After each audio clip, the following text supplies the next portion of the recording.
Uma recipe पुणेमध्ये स्वागत. आज आपण बीट जे आहे त्याच्या बीटाचे पाने आहेत त्याचं आपण वड्या बनवूया. म्हणजे जशा आपण कोबीच्या वड्या किंवा पालकाच्या कोथिंबीरच्या वड्या बनवतो तसे.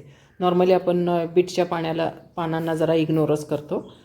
हे जे बीट आहे याचं आपल्याला कटलेट बनवण्यात येतं, सूप बनवण्यात येतं, पण या पानांचा आता एक वड्या कशा बनतात ते आपण आता सुरुवात करूया.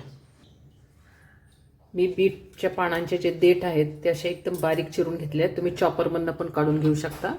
त्याच्यानंतर ही त्याची पानं आहेत, ह्याचे पण बारीक कट करून घेतलेले आहेत.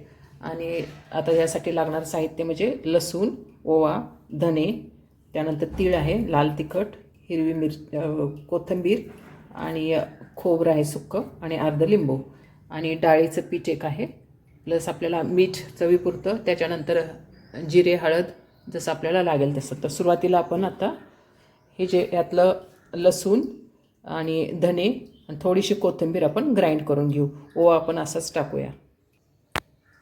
लसूण, खोबरं, धने हे आता मी ग्राइंड करून घेतलेलं आहे. याच्यामध्ये आता मी हे कोथिंबीर, लाल तिखट, थोडंसं तीळ असंच मी ठेवलेलं आहे. त्याच्यानंतर हे ॲड करून घेऊ. हे झालं की ह्याच्यामध्ये हळद 1 चमचा, तर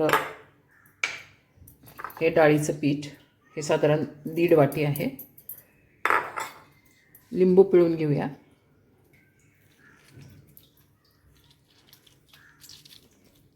हे या वड्यांचा कलर लालसर असेल पण ते खूप टेस्टी लागतात.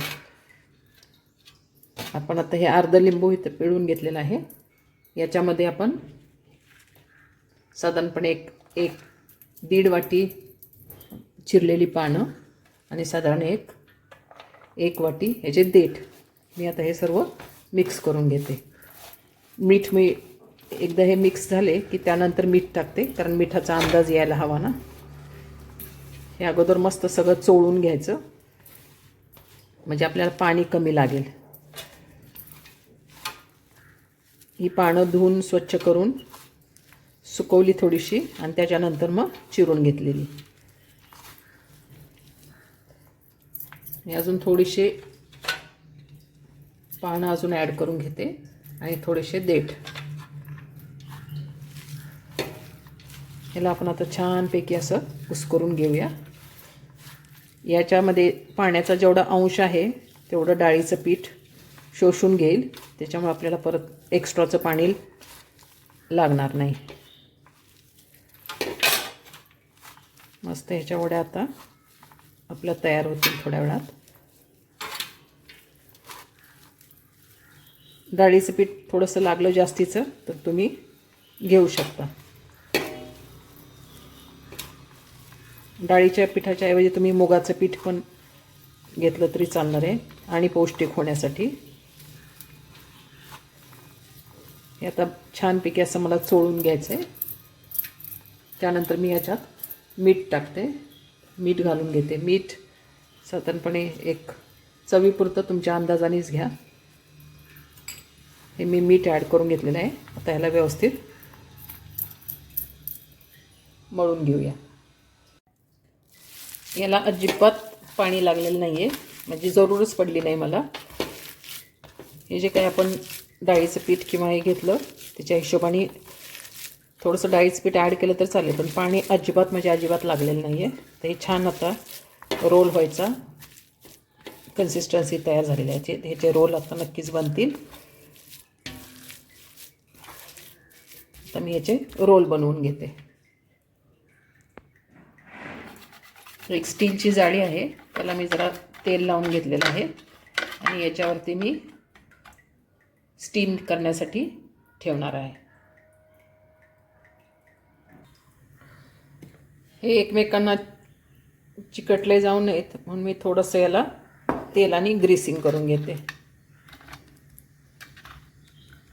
म्हणजे रोल एकमेकाला चिकटले जाणार नाहीत. एवढ्या क्वांटिटीचे आपल्याला 3 रोल आपले तयार झालेले आहेत. खाली डिशला पण मी तेल लावलेलं आहे.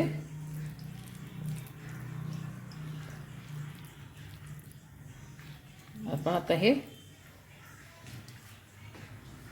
कढईमध्ये मी पाणी गरम करायला ठेवलेलं आहे. त्याच्यामध्ये आपण एक स्टँड पण ठेवू शकता. मी इथे एक बाउल ठेवलेला आहे. तर हे डबल बॉइलिंग आता ठेवूयात. हे पाणी आता बॉईल होत आलेलं आहे. त्याच्यावरती मी हे ठेवून देते आणि साधारण एक 15 मिनटं आपण याला स्टीम करून घेऊया. ह्याच्यावरती झाकण ठेवून 15 मिनटं स्टीम करून घेऊ. तर हे मी ह्याच्यावरती झाकण ठेवते. साधारण 15 मिनटं आपण ह्याला स्टीम करून घेऊया. या बीटच्या वड्या साधारणपणे एक 15 मिनटं झाले मी हे स्टीम करायला ठेवलेलं आहे. तर आता ते झालं असणार आहे, पाहून घेऊया. झालेल्या आहेत आता ह्या बीटच्या वड्या मस्तपैकी. मी आता याला डिशमध्ये काढून घेते. गॅस बंद करूया आणि ह्या आपण तेलाने त्याला तेलाने हे केल्यामुळं, पेस्ट केल्यामुळं आपल्याला त्या चिकट नाही, एकमेकाला चिकटलेल्या नाही आहेत. हे मी आता उतरून घेते.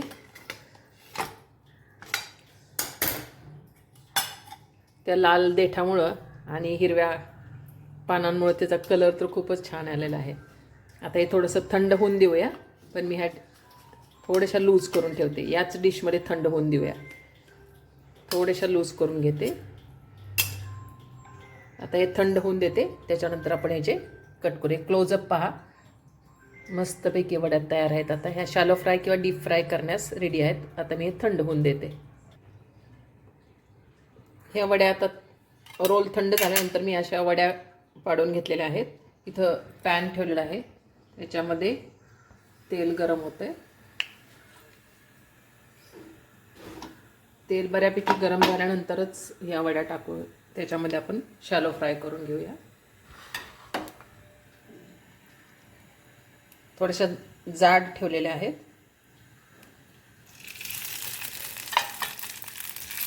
मस्त एकदम छान वड्या झाल्या. त्याच्या काही बारीक चिरल्यामुळं, म्हणजे पानं आणि देठ आहेत हे आपण बारीक चिरल्यामुळं वड्या पडू शकल्या. तुम्ही जर मोठे ठेवले धागे तर ते मग वड्या पडायला अवघड होईल. तर 3-2च्या बऱ्यापैकी आता ह्या छान वड्या झालेल्या आहेत. हे आपण आता शॅलो फ्राय करून घेऊया. अगोदर तेल गरम ठेवलं होतं, त्याच्यानंतर आता मी गॅस कमी केलेला आहे.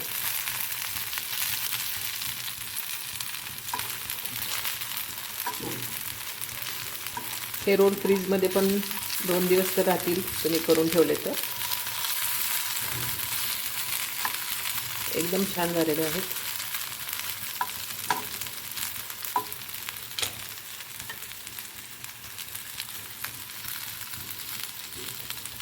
डीप फ्रायसुद्धा करता येतील, पण शॅलो फ्राय टेस्टी लागतीलच. हे साधारण खरपूस होईस तोपर्यंत दोन्ही बाजूने आपण फ्राय करून घेऊया. ह्या बीटच्या पानांच्या आहेत हे सांगितल्याशिवाय कळणारच नाही. सॉस बरोबर किंवा दह्याचा रायता केला तर त्याच्याबरोबर छान लागतील. चहा कॉफी बरोबर मस्तच लागतील. ह्या जाडसर असल्यामुळं आपण शक्यतो चारी बाजूने ह्याला फ्राय करून घेऊया. म्हणजे फ्रंट पॅक आणि दोन्ही साईड्स. खूप पातळ केल्या असत्या तर त्या सुटल्या असत्या, त्याच्यामुळे मी थोड्याशा जाडसर ठेवलेल्या आहेत. आणि अजून जाड ठेवण्याचा फायदा म्हणजे आपल्याला चारी बाजू व्यवस्थित फ्राय करता येतात. वरची आणि खालची तर नेहमी होते, पण आता हे बघा व्यवस्थित बसतायत. अशा कुरकुरीत शॅलो फ्राय करून घेऊया. कलर तर खूप क्यूट आलेला आहे, एकदम मस्त. भाजी जरा जास्त होती त्याच्यामुळे मी हे कट करून ठेवले आहे. आणि साधी आपण लसूण, हिरवी मिरची आणि कांदाच्या फोडणीमध्ये ह्याची साधी एक भाजीसुद्धा करू शकतो की जी भाकरीबरोबर आपल्याला खाता येईल. तीही मी थोड्या वेळात बनवून दाखवते. एकदा ह्या वड्या फ्राय झाल्या ना की भाजी पण एकदम तुम्हाला करून दाखवते. त्यात असं शिकण्यासारखं काही नाही आहे, पण अजिबातच वेस्टेज नसेल करायचं तर, आणि याचा मी हे जे बीट आहे याचा मी बीट आणि ॲपलचा ज्यूस बनवणार आहे. असा बीट, ॲपल आणि थोडंसं लिंबू पिळायचं म्हणजे ज्यूस होतो. इकडे ह्याची आपण भाजी करूया. आणि ह्या वड्या तर आपल्या आत्ता ऑलमोस्ट रेडी झालेल्या आहेत. आता ही बाजू भाजून घेते. म्हणजे माझ्या 3 साईड भाजून झालेल्या आहेत. ही 4थी साईड आहे वरची. एकदम मस्त खुसखुशीत. वरतून गार्निशिंगला तीळसुद्धा आपण लावू शकतो. पण ऑलरेडी मी आतमध्ये भरपूर तीळ टाकलेलं आहे. ग्राइंड करूनही टाकलेलं आहे आणि पीसेस पण टाकलेले आहेत.